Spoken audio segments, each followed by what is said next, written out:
Am I the jerk for humiliating my coworker after she insulted my implants without knowing they were from a mastectomy? Posted by u/32402788189. I'm 28, and when I was 24, my mum died of breast cancer after both of my nanas had also passed away from it. I got some tests done and found that I had some potentially cancerous cells in my breast tissue. The doctor said I could either wait and see if they turned harmful or get ahead of it by having a double mastectomy. I chose to have the double mastectomy. I was warned about scarring but not the extent of it, and I ended up with scars an inch long and half an inch wide on my chest. I hated the way it looked. It got to the point where it was seriously affecting my mental health. I felt sick seeing myself and wouldn't leave my flat. I went to a therapist who did some CBT with me before suggesting I see a plastic surgeon about scar reduction. The plastic surgeon said the scars could be hidden with implants. I was naturally big, an F-cup, before the mastectomy, so I opted for slightly smaller but still fairly large DD-sized implants. They hid the scars pretty well, and I'm happy with them. My mental health improved, and I felt comfortable in my own skin again. A few months ago, I was at work having lunch with a friend while we were planning a holiday. She made a joke about my boobs exploding on the plane. She had known me before the surgery, and I knew she wasn't being mean, so I laughed. A coworker, Jill, overheard and, not knowing about the cancer situation, told everyone I'd had a boob job. She hated me from then on and made a bunch of jokes to other coworkers, calling me fake in 2 ways and more plastic than Barbie, always when I was within earshot. I asked her to stop more than once.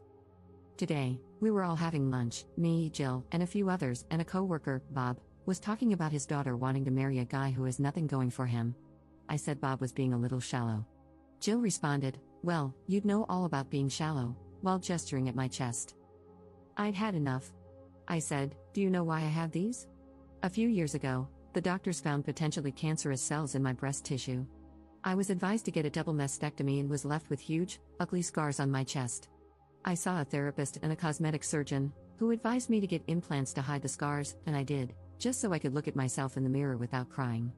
So maybe next time you want to judge someone for having cosmetic surgery, you should ask them why they had it first.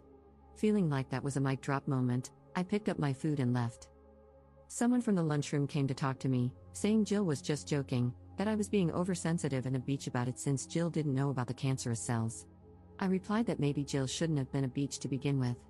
Now, at the end of the day, half the office seems to side with Jill and the other half with me. Am I the jerk here? Relevant comments. Commenter. Not the jerk. Jill shouldn't be commenting on her coworkers' bodies. This could easily be seen as sexual harassment. Up. Please mention to HR that you repeatedly asked Jill to stop commenting on your body, and she refused. I don't see this ending well for Jill since she continuously commented on your body and pushed you to the point of feeling uncomfortable in the workplace. Ops response. I don't have any record of it. I only ever spoke to her about stopping in private. The 4 times I asked were in the lift, twice, the stairwell, and the women's bathroom, all places without cameras, so the only person who can confirm I asked her is Jill herself.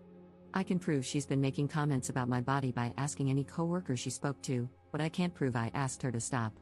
Op adds an edit to her post. HR wants to see me tomorrow about creating a hostile work environment, so it looks like someone reported either me, Jill, or both of us. If they're dealing with it this quickly, though, it can't be good.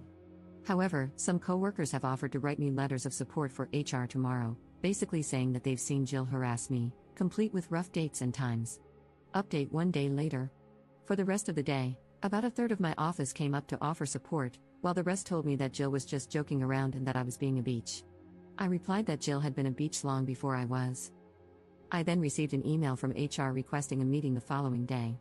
When I called for clarification, they mentioned a hostile work environment. Note, this is apparently an American term and holds little weight in England, but it's what was said over the phone. I recognized the name of the person who signed off on the email, Debbie, who happened to be Jill's friend in HR. That gave me a pretty good idea of who had reported me. Realizing that HR was already involved, I knew I needed as much ammunition as possible, so I started gathering my information. Since Debbie had been handling my case so far, it was safe to assume she would be the one reviewing the complaint, and if that was true, I was screwed. However, I vaguely remembered a section in my contract about complaints when I first signed with the company. I flipped through my contract and found a clause stating that I was contractually allowed to request a change of reviewer if I felt my assigned reviewer was biased. The term used was impartial overseer. I photocopied the page and highlighted that section. Next, I messaged the coworkers who had offered their support on Facebook and asked, HR has asked to see me. Do any of you remember Jill insulting me to your face, and are you willing to write and sign something stating what you heard and when? Not everyone was willing to help, as Jill was somewhat feared in the office due to her friendships with HR and management. However, about 20 people agreed to back me up. I roughly estimated when I had previously asked Jill to stop, 4 times over the past few months. Some were easier to pinpoint because they had occurred during my break or when I first arrived at work. I wrote them all down, along with an approximate time of the lunchroom confrontation and a list of the names of those present. The next morning, I arrived at work slightly early. I went around to those who had messaged me, and most managed to provide me with a printed and signed statement, some didn't, but no big deal. The statements were concise, but they included all the necessary details. Here's a summarized version of what they said. My name is X name. I work with Jill last name and op. On X date at approximately X time, I spoke with Jill last name, during which she referred to op as quoted insult. I found this inappropriate as it directly related to op's appearance and am willing to go on record to establish that Jill last name has been discussing op in the workplace in the same manner for 3 months now, causing discomfort and creating what I feel is a hostile work environment. Signed X name. I ended up with about 16 signed statements, all from different people. One person had even witnessed the lunchroom confrontation with Jill. Some co-workers included bullet-pointed lists of everything Jill had said to them about me or others. Apparently, Jill had also made comments about a co-worker's weight and something anti-Semitic about another co-worker's nose, all of which were documented in these statements. Our office had about 45 people, so while 16 wasn't a majority, it was still a significant number. At 10 a.m., I was called to HR. I took the signed statements, the photocopy of my contract, and my notes in a folder. When I arrived, Debbie was the one handling the meeting. She got up from her desk, ready to lead me into another room. I immediately turned to the other HR worker in the room and asked, "So, is my meeting with you, then?" Debbie interjected, "No, you're with me." I responded, "That doesn't sit well with me, as my contract states I have a right to an impartial overseer." As I spoke, I took out the photocopy of my contract. Debbie read it. I wouldn't let her take the paper when a shredder was so close by, and said she could be impartial. I replied, "I really don't mean to be difficult, but I have it on good authority that the person on the other end of this complaint is your friend, and my contract says I'm allowed an impartial overseer." Debbie stomped off to get the supervisor. When he arrived, he asked how I knew Debbie couldn't be impartial. I told him I had good reason to believe Jill was a close friend of hers. When he asked Debbie if this was true, she only responded, "I can be impartial." The supervisor sighed, then asked the other HR rep to join us. The 4 of us went in to review the complaint together. I thanked them for accommodating my request. I was worried I had annoyed them. Debbie, on the other hand, looked homicidal. Clearly, she had anticipated firing me or at least recommending my termination. The interview lasted over half an hour, with them asking the same questions in different ways. Here's a condensed version of how it went. Q. You said outside that you think Jill last name reported you. Why is this? A. Jill has had an issue with me for about 3 months now. Q. Why didn't you come to us when you realized Jill had an issue? A. I had no issue with her. Q. What issue does Jill have with you? A. 4 years ago, a specialist identified potentially cancerous cells in my breast tissue. I had surgery to remove my breast tissue, thereby removing the cells and the risk. After the surgery, I was left with large scars on my chest. I went to a therapist for low self-esteem and depression. The therapist suggested a plastic surgeon, who recommended breast implants to cover my scars. All of this is in my medical history, which you have a copy of in my file and my full permission to review. Jill found out about my breast implants but didn't know about the cancer. She had a problem with my breast implants and decided to communicate this problem to our coworkers. Q. Why do you feel this is true?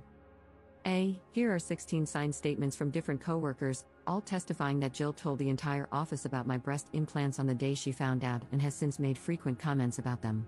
They include quotes of what Jill said and rough dates and times. Q. Rough dates and times? A. No one knew this would escalate to such an extent, so no one really took notes as and when it happened. Q. What event or events do you think directly led to this complaint of harassment? A. For me, harassment began when Jill told everyone about my breast implants without my consent. As for the complaint placed against me, it was probably what happened at about X time yesterday in the lunchroom. Jill made a comment about me being shallow while gesturing to my breasts, and I replied by giving her an abridged version of my relevant medical history, ending with a comment about the importance of getting the full story. There are cameras in the lunchroom, so I'm sure you'll be able to find that conversation. I'll admit I could have handled the situation better, but after 3 months, I felt I had to put my foot down. Here's a list of names of people who were also present. There were 6 people at the table, including myself and Jill. One of these people is also in those letters and has written their account of the conversation and signed it. Q. Had you had a conversation with Jill prior to this regarding her comments about you? A. Several, spaced out over the last 3 months. Each time, I communicated to her that I felt uncomfortable and upset with these comments she was making and would appreciate it if she stopped. Q. To your knowledge, was Jill made aware of your former cancer at any point during this time? A. No, it wasn't mentioned in the conversation with my friend that she overheard, and I didn't tell her because, frankly, it's none of her business. I did not feel the need to detail my medical history to a coworker in order to avoid further sexual harassment. The supervisor stands up and says, "Well, I think we're done here." He shakes my hand and sends me back to my desk, saying that I'd hear from them after they reviewed the evidence, letters, CCTV, medical history, and anything they already had, and made a decision on the case. I return to my desk, pull up my CV, and prepare to start the job search again. About an hour goes by, then the person who wrote the letter and was present for the lunchroom conversation gets called for a meeting with HR. They come back about 10 minutes later. The other people who were also present for the lunchroom conversation get called one by one, except Jill. Each of them is gone for about 10 minutes before returning, finding a coworker, and telling them that HR wants to see them. Then, the people who wrote letters but weren't there yesterday are also called in one by one, each gone for about 10 minutes, some longer, some shorter. By about 3:30, it looks like everyone who wrote a letter or was in the lunchroom has been interviewed. Then, finally, Jill gets called in. She's gone for about 30 minutes and comes back fuming. She glares at me while I work, but I ignore her. Around 4:30, Jill gets called into HR again. By 5 p.m., everyone is either leaving or getting ready to leave when Jill storms back into the office. She glares at me the entire time she packs up her desk, then starts telling anyone who will listen that I got her fired before shoving her way onto the lift. An email comes in from HR. My case is closed.